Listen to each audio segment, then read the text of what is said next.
2.18. Иди, насыпай.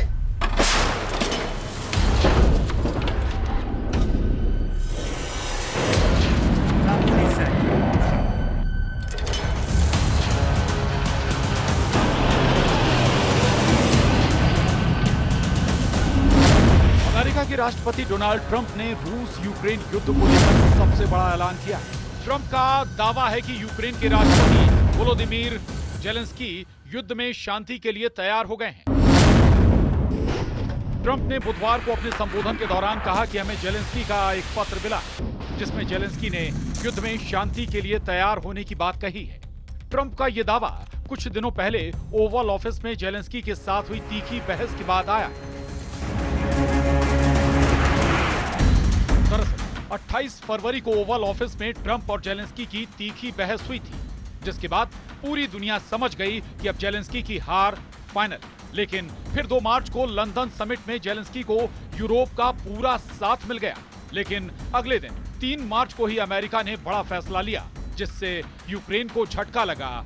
4 मार्च को जेलेंस्की ने कहा कि वो युद्ध नहीं, शांति चाहते हैं। अब सवाल उठता है कि 5 दिन के अंदर कैसे बदल गया यूक्रेन का युद्ध? 5 दिन में कैसे पलटा अमेरिका? 5 दिन के अंदर कैसे घुटने पर आया यूक्रेन? और 5 दिन के अंदर क्या पुतिन के हमलों से बचने के लिए जेलेंस्की ने बड़ा फैसला कर लिया है?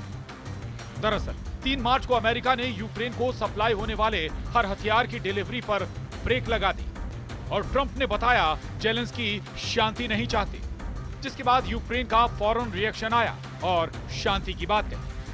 साथ ही जेलेंस्की ने कहा कि वो और उनकी पूरी टीम ट्रंप के मजबूत नेतृत्व में काम करने को तैयार है। दरअसल जब ट्रंप ने हथियार रोके तो जेलेंस्की ने फैसला किया कि अब एक वीडियो बनाना है और वीडियो बनाकर ट्रंप तक मैसेज पहुंचाना है। जेलेंस्की ने देर रात खुले आसमान के नीचे वीडियो बनाया और फिर उसे वायरल कर दिया, जिसमें शांति की बात कही। वीडियो में यूक्रेन के राष्ट्रपति वोलोदिमीर जेलेंस्की ने व्हाइट हाउस में गत शुक्रवार को अमेरिकी राष्ट्रपति डोनाल्ड ट्रंप के साथ हुई बहस को खेदजनक करार दिया। उन्होंने मंगलवार को कहा कि ट्रंप के साथ टकराव अफसोसजनक और चीजों को सही करने का समय आ गया। उनके इस बयान से कुछ घंटे पहले ही व्हाइट हाउस ने यूक्रेन के लिए अमेरिकी सैन्य सहायता रोकने की घोषणा की। यूक्रेन के राष्ट्रपति वोलोदिमीर जेलेंस्की ने व्हाइट हाउस में गत शुक्रवार को अमेरिकी राष्ट्रपति डोनाल्ड ट्रंप के साथ हुई बहस को खेदजनक करार दिया। उन्होंने मंगलवार को कहा कि ट्रंप के साथ टकराव अफसोसजनक और चीजों को सही करने का समय आ गया। उनके इस बयान से कुछ घंटे पहले ही व्हाइट हाउस ने यूक्रेन के लिए अमेरिकी सैन्य सहायता रोकने की घोषणा की। अब इस वीडियो के सामने आने के बाद सवाल उठ रहे हैं कि क्या जेलेंस्की का ये बयान सबूत है कि जेलेंस्की ने ट्रंप के सामने सरेंडर कर दिया? क्या जेलेंस्की ने ट्रंप को अपना बॉस कहकर पुतिन की बातें मानने के लिए वो तैयार हो गए? क्या अब इसी तरह जेलेंस्की ओवल ऑफिस में बैठकर ट्रंप के कोरे कागज पर दस्तखत कर देंगे? 5 दिन के अंदर यूक्रेन से लेकर अमेरिका और रूस से लेकर ब्रिटेन तक पूरी दुनिया के समीकरण अचानक बदले। यूक्रेन में जो युद्ध चल रहा है उसमें ये बात साफ है कि जेलेंस्की की फौज पूरी तरह पिट रही है और पुतिन की फौज हर मोर्चे पर हावी हो रही है। लेकिन जेलेंस्की को सबसे बड़ा झटका पुतिन से ज्यादा ट्रंप ने दिया। ट्रंप ने जब से यूक्रेन की हथियार सप्लाई रोकने का हुक्म सुनाया है, जेलेंस्की के सामने यू टर्न लेने के अलावा कोई रास्ता नहीं बचा है। क्या यही वजह है कि जेलेंस्की ने माना कि ट्रंप के साथ बैठक वैसी नहीं हुई जैसी होनी चाहिए थी? क्या इसीलिए जेलेंस्की अब अमेरिका के साथ खनिज समझौते के लिए तैयार हो गए? क्या इसीलिए अब जेलेंस्की युद्ध खत्म करने के लिए ट्रंप का साथ चाहते हैं? अमेरिका ने जब से हथियारों की सप्लाई रोकी, जेलेंस्की की सेना को जैसे 440 वोल्ट का करंट लगा। जेलेंस्की को समझ आ गया कि यूरोप के साथ जितना मर्जी हाथ मिला लें या फिर गले मिल लें, जो मदद ट्रंप कर सकते हैं वो यूरोप के बस की बात नहीं है। क्योंकि जब से ट्रंप ने यूक्रेन के कान उमेठे हैं, डॉनबास और ओदेसा के फ्रंट पर जेलेंस्की को बुरी खबरें मिलनी शुरू हो गई हैं। ट्रंप भी जानते हैं कि जेलेंस्की के पास कोई विकल्प नहीं बचा।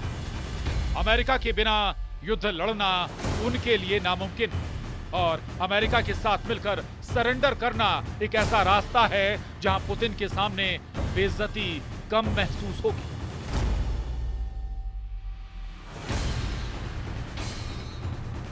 जेलेंस्की की तरह ट्रंप भी बदले बदले नजर आ रहे हैं।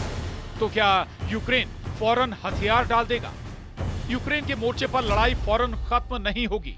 बता दें कि हथियार रोकने वाला मैसेज ट्रंप ने दिया था। यूक्रेन को बम और मिसाइल वाली सप्लाई का ऑर्डर राष्ट्रपति की तरफ से आया, लेकिन क्या यह बैरियर गिरने के बाद ट्रंप का ऑर्डर फौरन मान लिया जाएगा? सवाल है कि क्या यह हथियार वाला ट्रक बैरियर के आगे बढ़ पाएगा? जेलेंस्की को उनके कमांडरों ने बता दिया है कि अमेरिका ने साथ छोड़ा तो युद्ध ही नहीं हारेंगे। उनके लिए यूक्रेन में टिकना भी मुश्किल हो सकता है। इस डर से जेलेंस्की भी बहुत अच्छी तरह वाकिफ है। यूक्रेन के हथियारों को लेकर ट्रंप का ऑर्डर अमेरिका के रक्षा मंत्रालय के पास पहुंचा है, लेकिन पेंटागन में इसे लेकर अभी आखिरी फैसला नहीं लिया गया है। यानी ट्रंप ने ऑर्डर देने के साथ एक छोटी सी गुंजाइश वाली खिड़की जेलेंस्की के लिए खोल रखी है, या कहें कि मदद स्थायी तौर पर नहीं रोकी गई। हालांकि अमेरिका से लेकर पोलैंड तक जो हथियार अभी तक यूक्रेन नहीं पहुंचे हैं, उन्हें भी रोकने का फैसला सुनाया गया। इसमें वो हथियार भी हैं जो पोलैंड में रखे हैं और यूक्रेन भेजे जाने हैं। फैसला ट्रंप ने लिया है। हथियार सप्लाई वाले रूट पर रेड सिग्नल दिखाने वाला ऑर्डर ट्रंप ने दिया है, लेकिन ट्रंप की दरियादिली फिर नजर आ रही है। फिर चाहे इसकी वजह खनिज वाली डील ही क्यों ना हो, जो ट्रंप किसी भी हाल में करना चाहते हैं। जेलेंस्की ने अब मान लिया है कि वो ट्रंप के नेतृत्व में काम करेंगे। यानी 28 मार्च को ट्रंप से उनकी जो बहस हुई, उसे लेकर जेलेंस्की बहुत पछता रहे हैं और उनसे ज्यादा इसका असर यूक्रेन के वॉर जोन में महसूस किया जा रहा है, जहां जेलेंस्की के हर जवान के पास चाकू से लेकर राइफल और बारूदी सुरंगों से लेकर टैंक तक हर सामान अमेरिका ने खरीद कर दिया। अमेरिका का दावा है कि 20 जनवरी 2025 से पहले तक अमेरिका ने यूक्रेन को 66 अरब डॉलर की मदद की, यानी 5 लाख करोड़ रुपए के हथियार और बाकी सामान यूक्रेन तक पहुंचाया गया और ऐसा 3 साल तक जारी रहा। हालांकि जब ट्रंप ने यूक्रेन को हथियार देने पर रोक लगाई तो यूरोप की डिफेंस मार्केट का जोश बढ़ गया। स्टॉक मार्केट में उन हथियारों की कंपनियों को सुनहरा भविष्य नजर आने लगा, जो अब तक यूक्रेन को बम, मिसाइल समेत कई हथियार पहुंचाते रहे हैं। वैसे ट्रंप और जेलेंस्की की मीटिंग के बाद पूरा यूरोप एक्टिव हुआ है। जेलेंस्की के साथ ओवल ऑफिस में जो कुछ हुआ, तब ट्रंप ने जेलेंस्की को जो कड़वे शब्द सुनाए, उसकी चर्चा यूरोप में लगातार हो रही है। पूरा यूरोप उन शब्दों के बदले जेलेंस्की को और ताकतवर बनाना चाहता है। मेलोनी से लेकर मैक्रों बता रहे हैं कि यूक्रेन को कैसे बचाया जाएगा और इसी ट्रैक पर चलते हुए रूस को कैसे यूरोप से भी दूर रखा जाएगा। इसीलिए मैक्रों ने वो परमाणु छतरी खोल दी है जो पूरे यूरोप को एटम बम वाले हमले से बचा सकती है। यूक्रेन भी, ब्रिटेन भी, इटली भी, जर्मनी भी, यूरोप का कोना कोना इस छतरी के नीचे आकर पुतिन के परमाणु गुस्से से बचना चाहता है। परमाणु छतरी यानी रूस की मिसाइलों के खिलाफ काउंटर अटैक की गारंटी, जो अमेरिका के बाद फ्रांस और ब्रिटेन ही दे सकते हैं, क्योंकि यूरोप में इन्हीं दोनों के पास परमाणु हथियार है। अभी तक अमेरिका की मदद से यूक्रेन की फौज ने वॉर जोन में पैर जमाए हुए हैं, नहीं तो डॉनबास तक पूरी तरह रूस के कब्जे में है। अमेरिका से मिले हाइमार्स रॉकेट से लेकर पैट्रियट मिसाइलें, जिन्होंने रूस को कीव और खार्किव से दूर रखा है।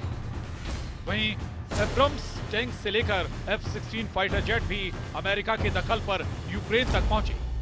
हालांकि पुतिन ने इन दोनों हथियारों को नाक रगड़ने पर मजबूर कर दिया। सवाल है कि जेलेंस्की का नया यू टर्न उन्हें ट्रंप के बाद पुतिन के गुस्से से बचा पाएगा। Bureau report, news 18।